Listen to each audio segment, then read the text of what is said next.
Hi, David here with Independence Live. I'm joined here in the studio this week by Blair Jenkins. Blair Jenkins, you were the head of the Yes Scotland campaign. How are you? I'm very well, David. Good evening. Real pleasure to be here. It's a pleasure having you here. It was a big, long, drawn-out campaign, a lot of hard work. And how are you feeling now that you've had a time to rest and to reflect?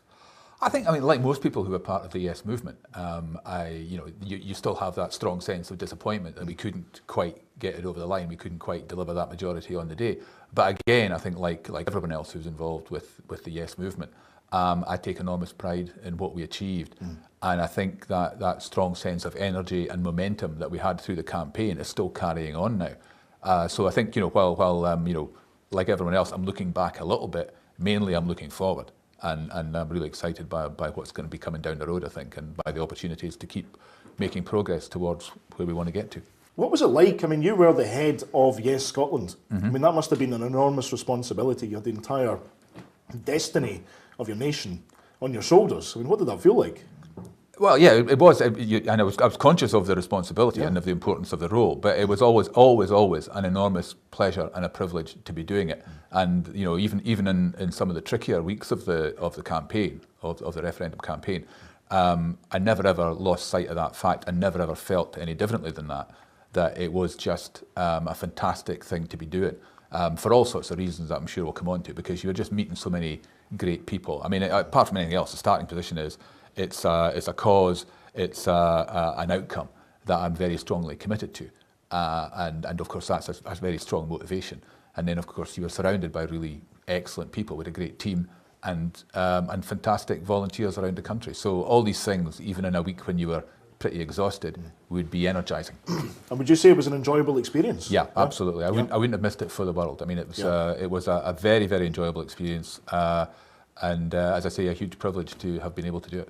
Positivity was at the heart of Yes Scotland.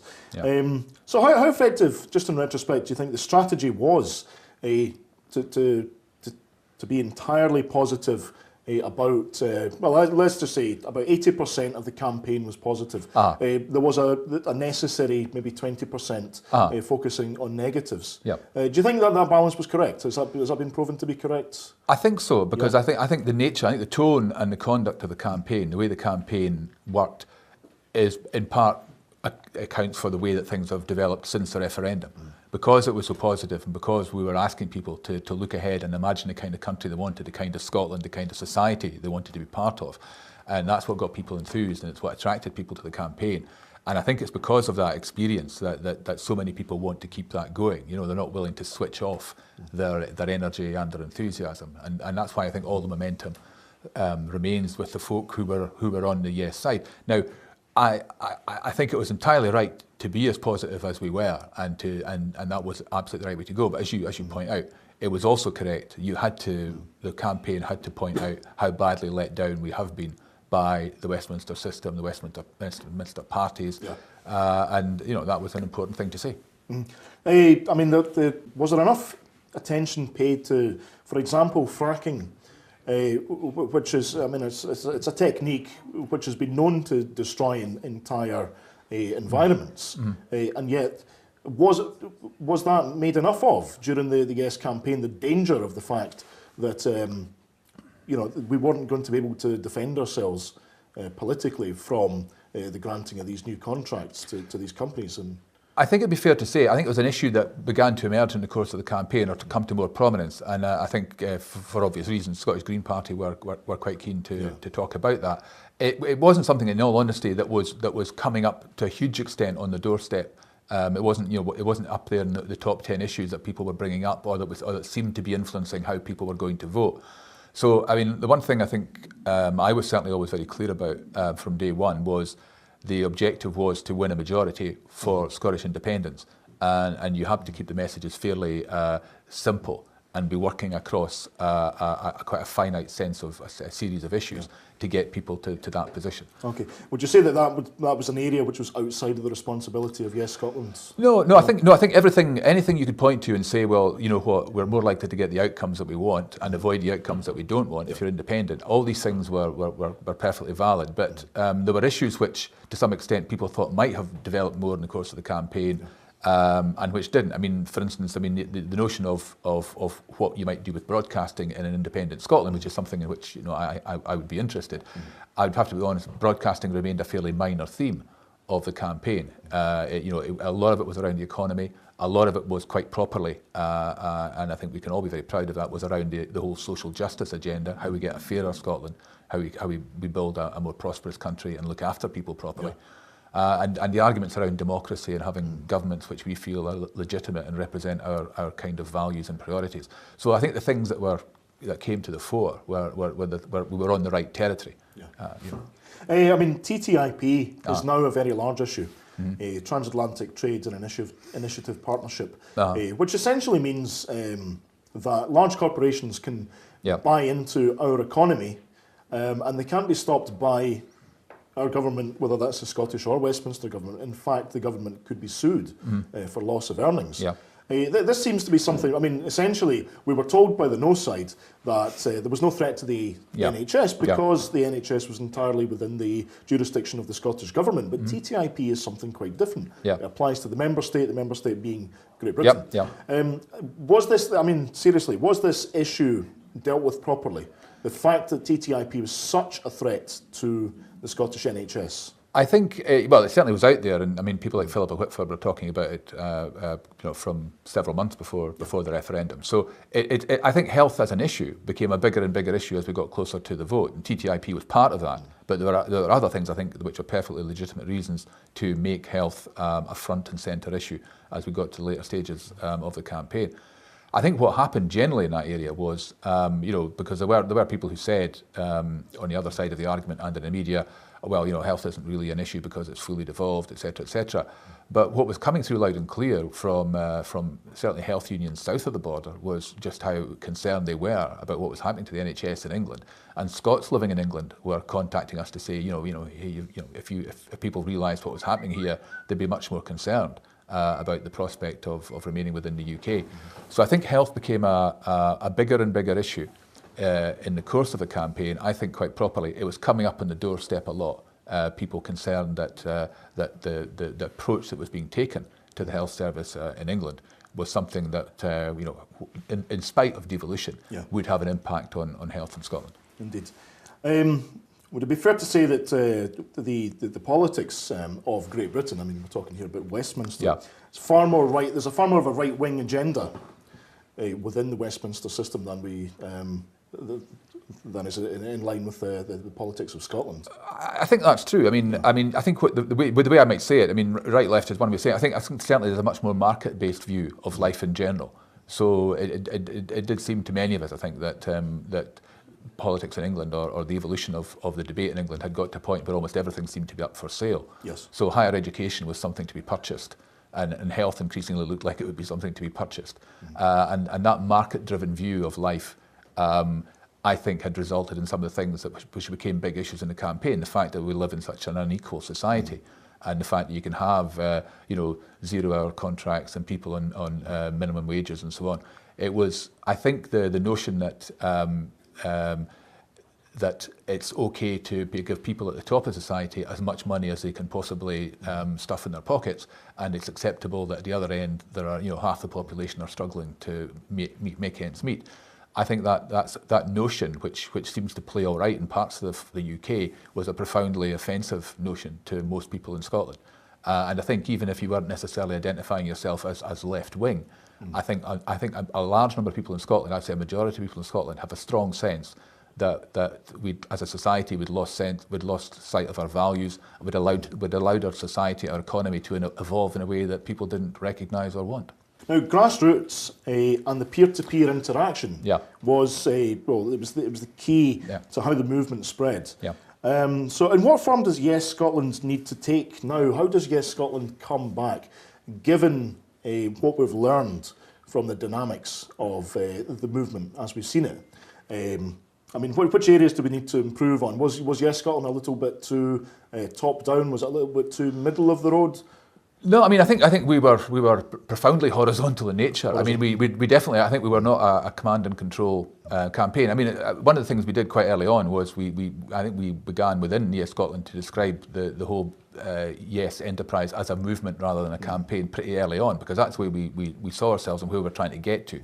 It seemed to me, and I think to other people in the team, that that the way to balance what was obviously going to be a hostile media and a UK government which was going to use all its resources and all its influence and all its power to try and demolish us, that the best method of strengthening the Yes campaign and getting across our messages was to build the grassroots campaign, the community-based campaign. And I think that was the very essence of Yes, was that grounded grassroots community campaign, which we always intended to be. You know, we were talking about the biggest grassroots movement Scotland had ever seen quite early on, and of course it evolved in ways that I think were fantastic and which no one could have predicted. But that was one of the great things about Yes. I mean, there were various areas of society represented. The pensioners. Now, this was an area where the DWP had made it quite clear that there should be no threat in any way to pensions, and yet it was probably the sole reason why we lost at something like 75% to those in that category. From 55 up to 65, we were quite behind. From 65 onwards, we were something like 75% down. Should we, moving forwards, let's not look back too much here, but actually focus specifically on the pensioner age group, with a separate campaign within the main campaign, as opposed to trying to target them as part of the wider campaign? It seemed that there was a disconnect. Well, I mean, I suppose it depends on what we're talking about going forward in terms of you know, how the Yes movement develops.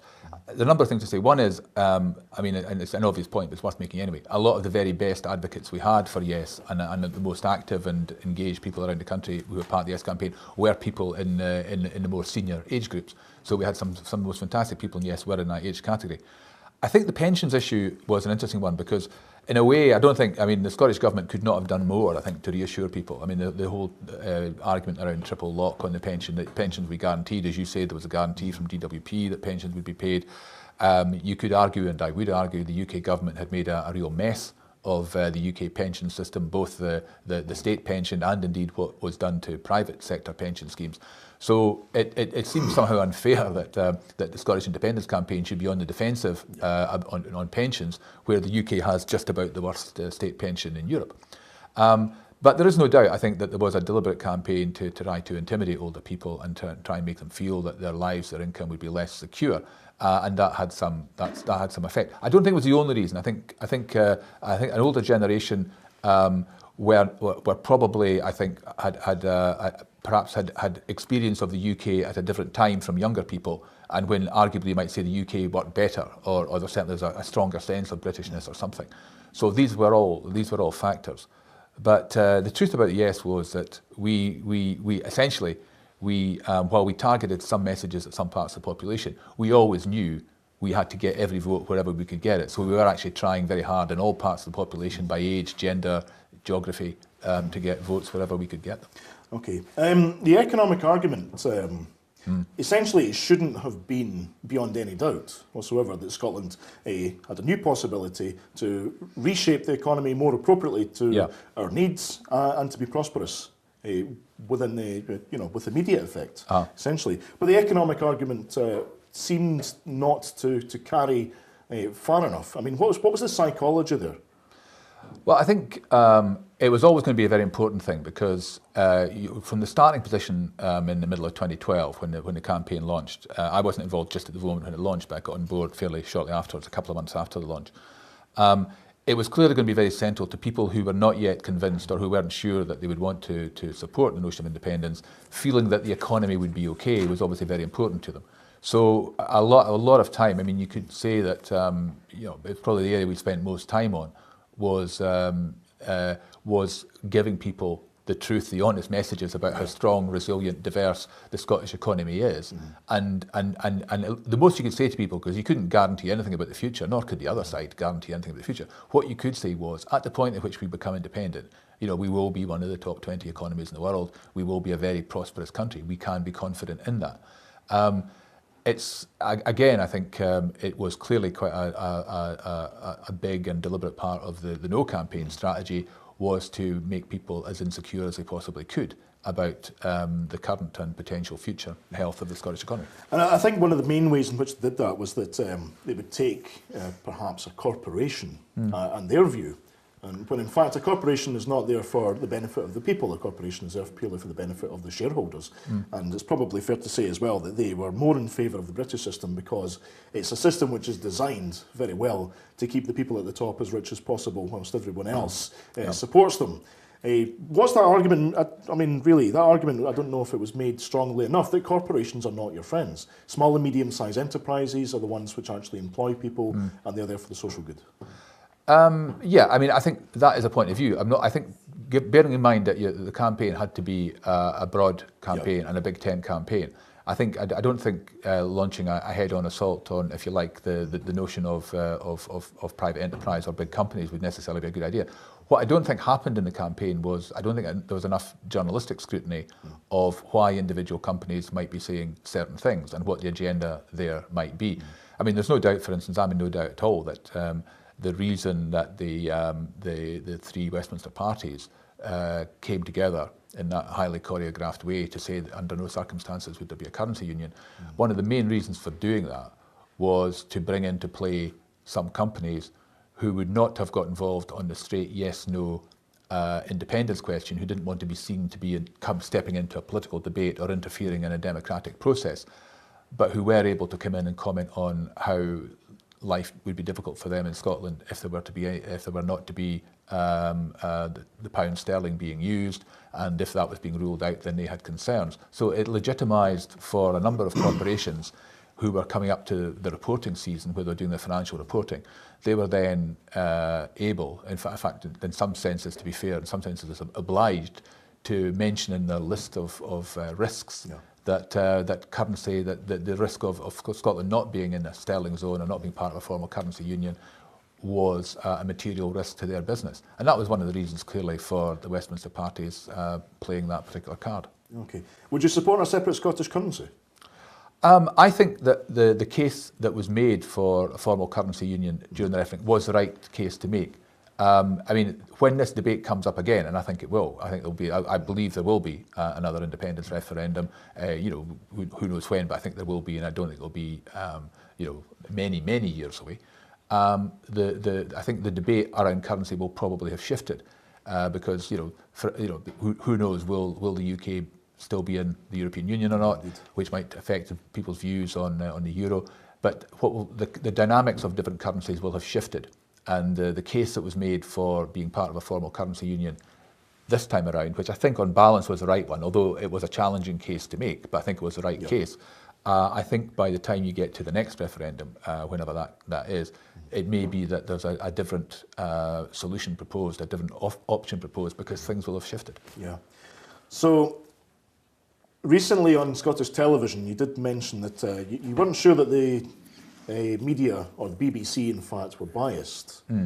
Were your words taken out of context there? To some extent. I mean, I think, because if I remember correctly, I think the STV headline was that I'd said that the media were not biased. Now, no one in the right mind would say the media weren't biased during the referendum campaign. Clearly, much of the media was very heavily biased. The point that was put to me, and was most often put to me about the BBC during the campaign, was that they were, in some organisational sense,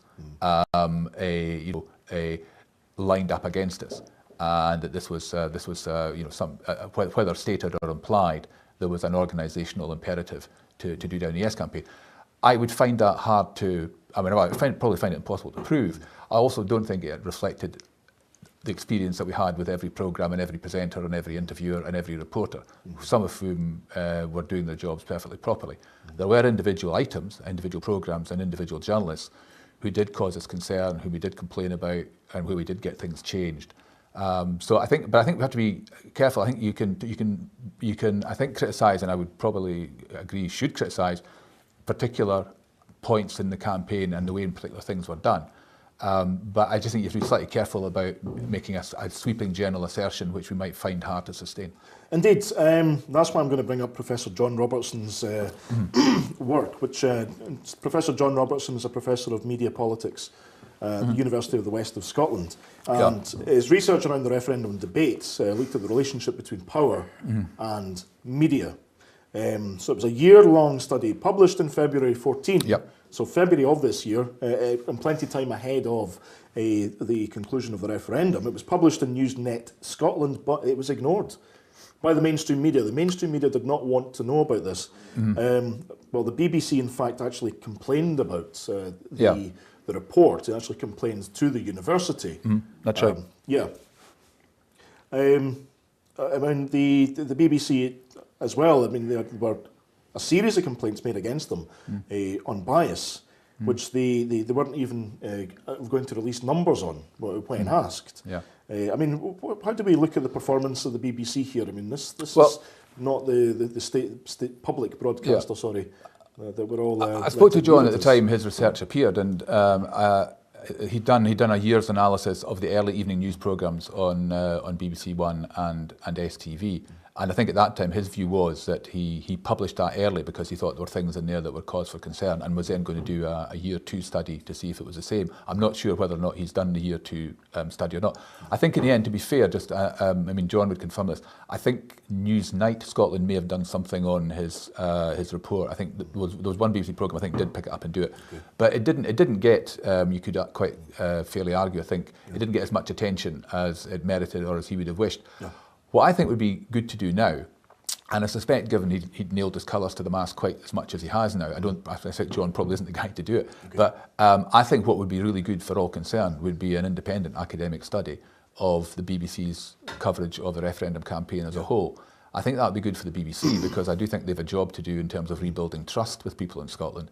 I also think it would just, it would be good in terms of understanding some of the things that happened in media coverage. So I think something that we would look at what BBC did, what STV did, and maybe some of the other broadcasters, not just in the early evening news programmes, but across debate programmes and the radio output and things.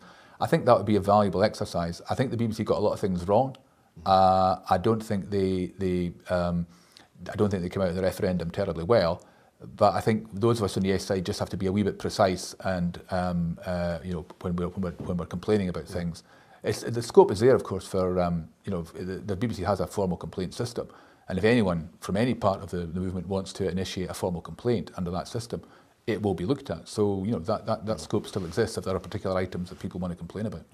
I think one of the main points that he made about this was that the focus for the reporting was a bias towards the negatives by a factor of 3 to 2, which is not drastic. Positives tended to be brought in as defensive points, and there was also a tendency to begin with bad news. It could be argued that this is a technique to subtly bias the news agenda against one particular campaign without it being brought up as in some sort of report or in a complaint. It's no way obvious, but it's very deliberately put in a subtle manner. Well, I mean, I think that is arguable. But you need quite a lot of people to be involved in the collusion or the conspiracy that would bring that about. I think what is true is that a lot of editorially, a lot of things that were carried, a lot of stories that were carried, a lot of the attack on the independence case that was made by the UK government, and a lot of things that were said by corporations and by people in the nose side, I think were not properly scrutinised. They were taken at face value and were not subjected to the kind of critical interrogation that journalists should bring to bear. And I think that was one of the failings. I think, and particularly perhaps as we got to the later stages of the campaign when it's getting very, very important, I think there ought to have been more standing back from what was being said on the other side of the argument to say, well, let's just have a look at this, and does that actually stand up? To be fair, there were some journalists doing that, but I think it's something that maybe ought to be done more consistently and more rigorously. What Professor John Robertson did say was that there were three main sources, the so-called experts, who were ideologically positioned. The OBR, which was actually an organisation created by George Osborne in May 2010. The Institute of Fiscal Studies, just another institute which uses the OBR's own figures. The OBR, of course, created by George Osborne to say that George Osborne is correct about everything. And Her Majesty's Treasury. So unfortunately, what we were presented with were pseudo-experts who were in fact pursuing their own political agenda. Well, I mean, I think that's certainly true of the Treasury. I mean, there's no doubt that what the Treasury was coming out with was politically loaded. I think there was a lot of challenging of some of the figures, particularly on oil revenues that the OBR were making. And the Institute of Fiscal Studies, interestingly, were suddenly being quoted enthusiastically by people who normally might have challenged some things that the IFS would say. But I think there were certainly, I think you could argue that what the UK government was doing was with organisations with whom it had a direct influence or an indirect influence. I think clearly it was understood that arguments that could be deployed against independence should be deployed. So that was all happening, undoubtedly. And it was happening internationally as well, because clearly they were going to friendly or at least closely related foreign governments to try to get them to come out and say things which were against the independence cause. And that was all orchestrated. It was orchestrated with corporations, with foreign governments. And I'm sure it would have happened with any organisation with whom they had any degree of lever of influence. Okay. Now, you were the leader of the Yes campaign, and yet constantly Alex Salmond was referred to as the leader of the Yes campaign. I mean, that must have grated. I mean, how did that feel? I mean, you were trying to lead a campaign, and yet everything was being put, rather than the movement, as we've discussed, as Alex Salmond wants. Yeah, I mean, I think two things to say. One is there is an extent to which media will always want to oversimplify and will try to link things to individuals. And because Alec was the most prominent, the most well-known, certainly at a UK level by a long, long way, the most well-known figure on the Yes side, I think the temptation to personalise the Yes campaign as being about Alex Salmond was something that you might say was something that journalists do. However, the reason it ought not to have happened as much as it did, and Alec would be the first person to say this, is that the campaign, the Yes campaign, was much, much bigger than any one political party or any one politician. And it was one of these things, I think, that I think broadcasters in particular never quite got right, certainly not the London-based journalists. I think still towards the end of the campaign, I was still dealing with questions which clearly were based on someone thinking I was part of the Scottish Government or was part of the Scottish National Party, which wasn't the case. I think the distinction between Yes and the SNP, I think, became clearer and clearer to the public and the media as the campaign progressed. And I think by the time we got to referendum, people did understand the distinction between the two. But yes, it was. I think it was one of these things that one would have wished had been different. Is that so much of the coverage was directed at Alec, and obviously a lot of the hostility of the anti-independence media was directed personally at Alec. Okay. Well, maybe we should have a look at some of the positives now, just so that we're a bit more balanced ourselves.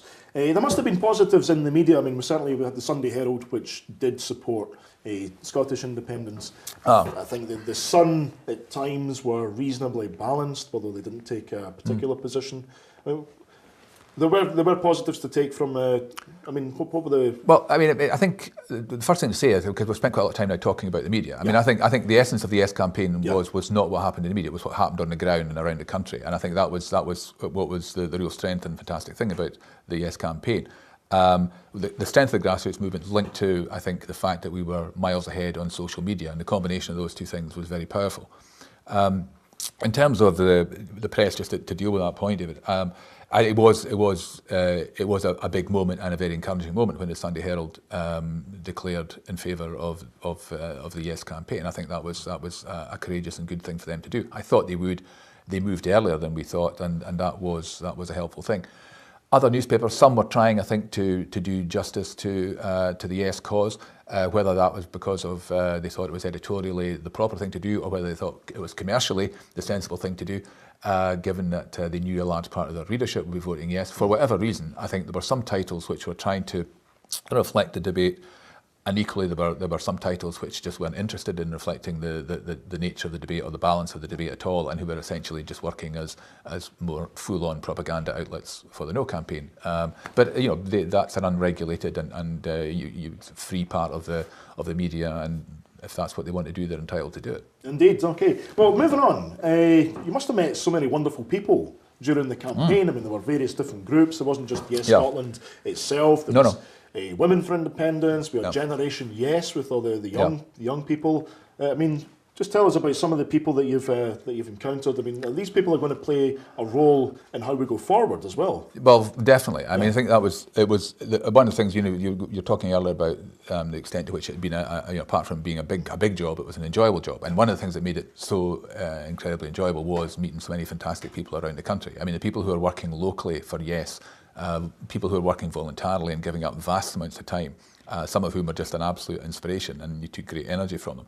So that was terrific, but there was also so much talent. I mean, one of the things that a lot of the schools and colleges did was to, if you were taking part in a debate, they would pair the Yes and the No side. You bring in a speaker like myself or a politician on the other side, and also a young person from that college or school.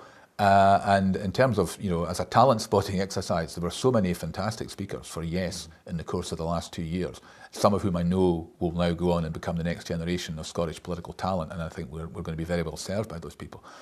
But the local network, the network of local Yes groups, those were the building blocks of the Yes campaign. They were absolutely fundamental and was where a lot of the energy was, and where obviously people could connect with their local campaign.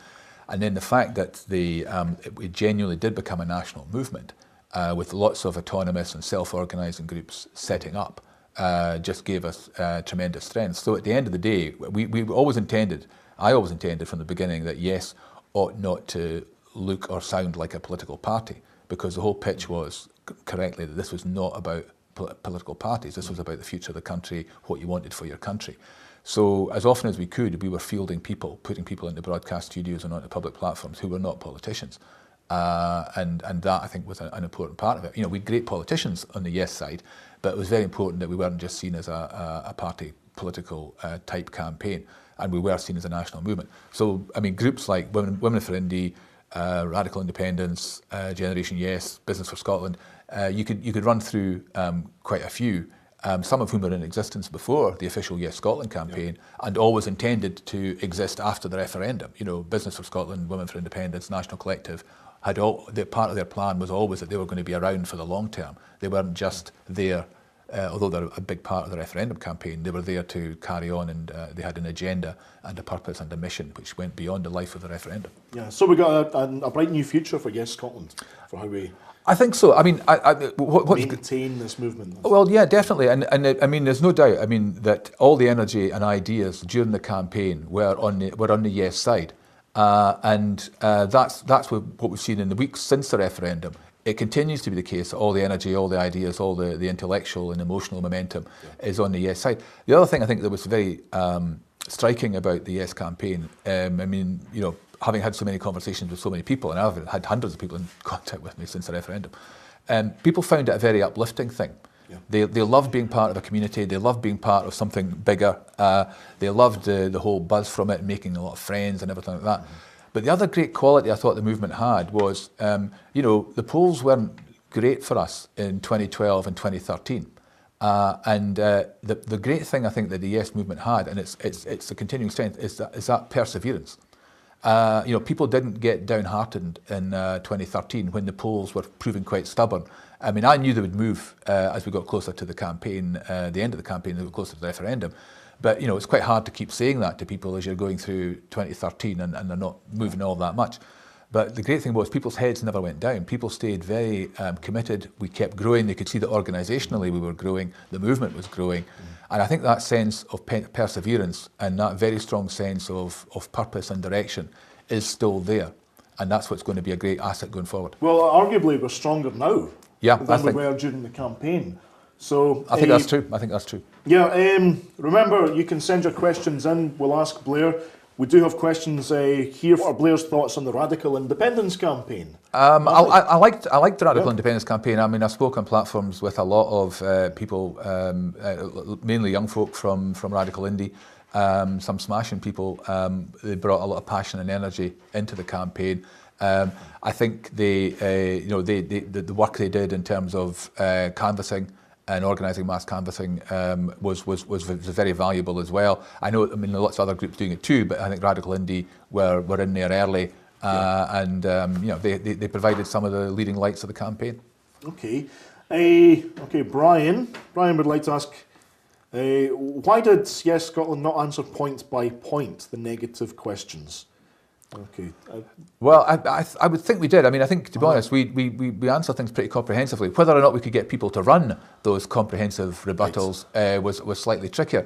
One of the things we tried to do was, I think we did, if you were on our database, if you're a volunteer, particularly if you're a lead volunteer, whenever something came up that was a challenge to the Yes campaign, what we would make a point of was getting out our side of the story, the information, the responses. Apart from getting it to traditional media, we'd actually be firing it out to Yes people, so that if they were going to the pub that night or going to their work the next day, that, whatever it was, whether it was shipyard jobs or whatever else it was, people were equipped with the information to answer points. I mean, I always thought that it seemed to me that I also thought someone asked you, how did you envision the campaign? The model for me was always a conversational model. I always thought that most people were going to make up their mind based on conversations that they had with other people more than anything else. And if we could get enough people who were pro-Yes, who had the information, who had the arguments at their fingertips, and talk to their full circle of family and friend and acquaintances, that was what would get us to a majority position. And that's, I think, what frankly I think was one of the things that almost did get us to a majority position, was the conversations that people were having, the millions of conversations that people had all around Scotland about the referendum. One of the reasons I think that there's such an appetite to keep going and to keep local groups going and to keep the momentum going, people are politically committed. Definitely, they're committed to independence and in the short term probably to getting maximum powers wherever we can get currently out of the Westminster system. They want that in the short term, maximum powers, and then independence whenever there's another referendum. But one of the things is people enjoyed the campaign so much. Is one of the reasons I think, apart from the political commitment, that people don't want to stop doing it, is they really, really enjoyed the campaign and loved being part of it. So, I mean, I know of quite a number of Yes groups that are still meeting. I've had some Yes groups in touch with me saying, come and talk to the next meeting and so on. And I think it will keep going in different ways. You've obviously had that huge increase in membership for the SNP, the Scottish Green Party, the Scottish Socialist Party. And some of the groups you've mentioned, Women for Indie, Business for Scotland, National Collective, Common Wheel, they're all going on and carrying on and growing. So I don't see this movement is not going away. This movement is growing and broadening and deepening, and I think that's terrific. Okay. Another question here, maybe based on the how we're moving forward. The 2015 general election, Westminster election. Do you think that we should be fighting a Scottish alliance? Basically. You understand? Yeah. Of all Yes groups and political parties under one title. Well, I think that's one of the big decisions that has to be made. And is it too late now to be thinking about that? I mean, should that have been dealt with last month or so?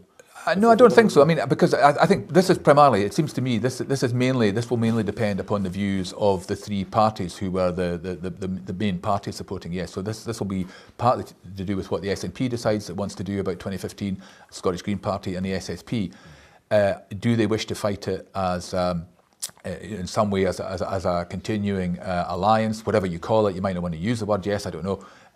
But as some sort of alliance of people who want maximum powers for the Scottish Parliament, or does the SNP, for example, fight that election as the SNP? I mean, I think this is it's something that mainly is going to be, to be honest, this will mainly be driven by how the SNP decides it wants to fight the general election in 2015. Okay. I'm sure it's something that Nicola will be thinking about. So this will maybe get sorted out in the conference.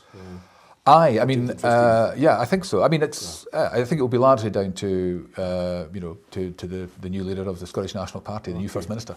Remember, I'm going to be at the Scottish National Party conference on the 14th and 15th of this month, so I will be talking to people. We'll try and get further on with that kind of question. Okay, George Gunn, what did Blair make of representatives of the No campaign, that is, pulling out of organised independence debates? So there were various public discussions and meetings where somebody from the No campaign, somebody from the Yes campaign, or two from each side.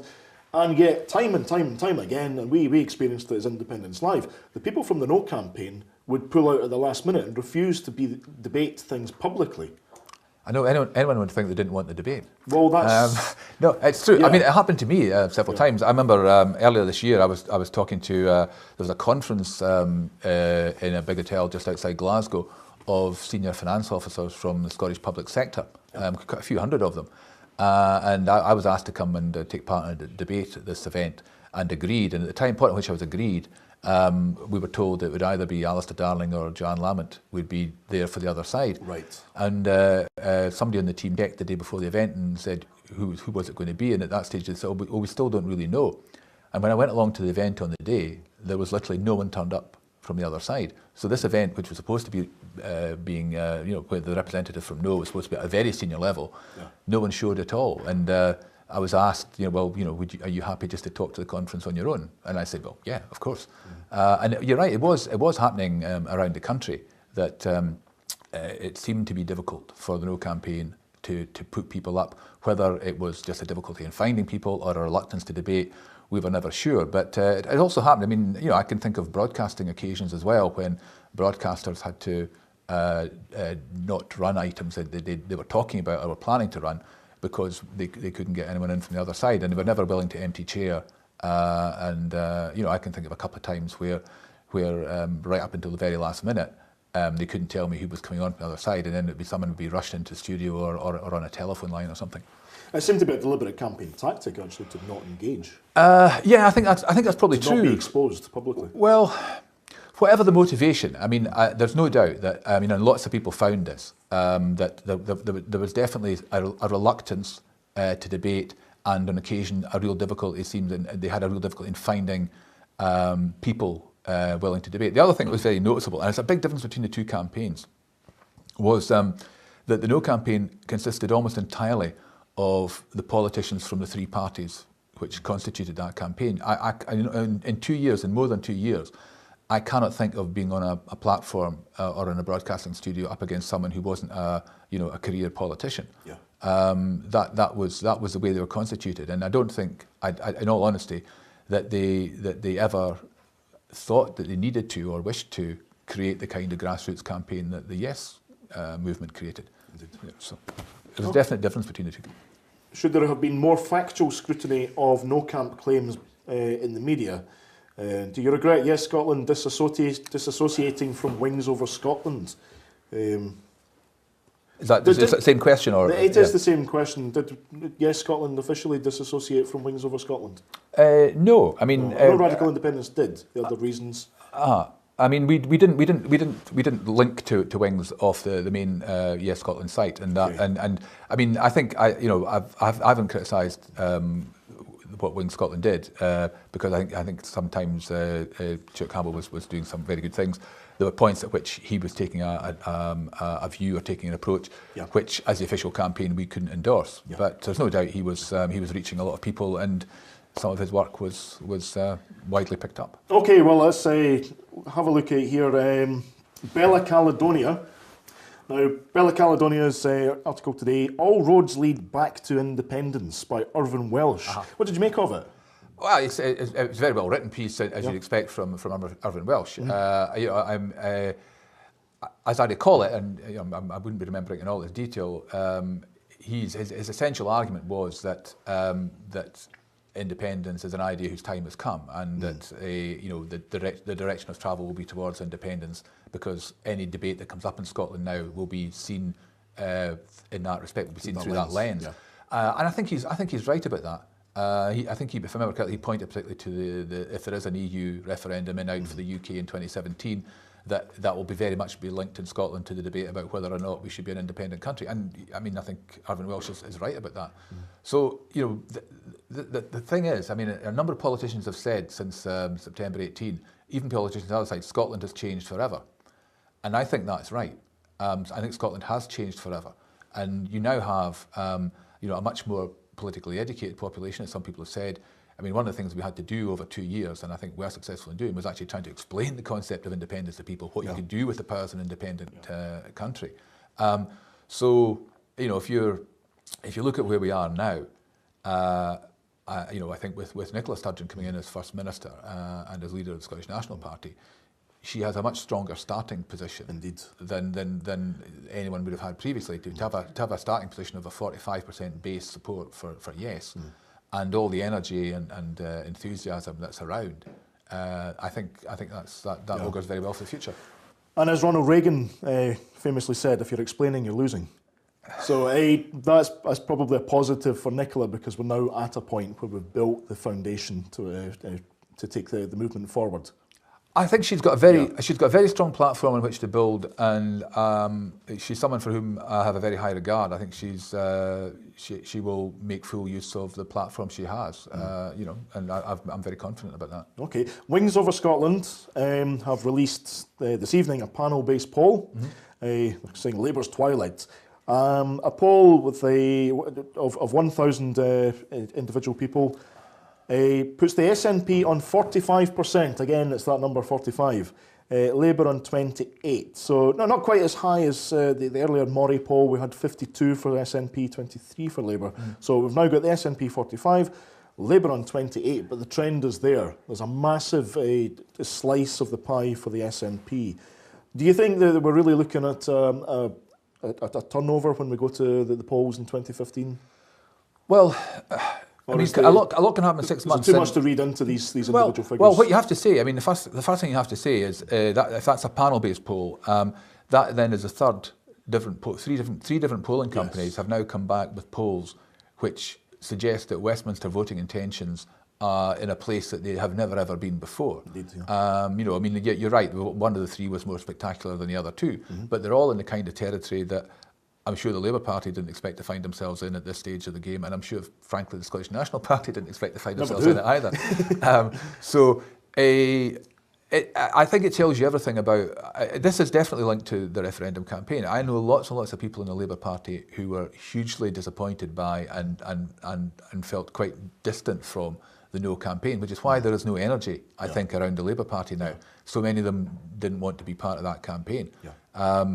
And on the other hand, you have, as far as the Scottish National Party is concerned, you have a membership which is hugely expanded and energised by the experience of the Yes campaign. So, I think we are in uncharted territory here, but you certainly. I mean, I don't know whether or not Jim Murphy's going to win the Labour leadership contest or not. I mean, I've no inside knowledge. People think he will. Whether he gets a position as an MSP is a but if you're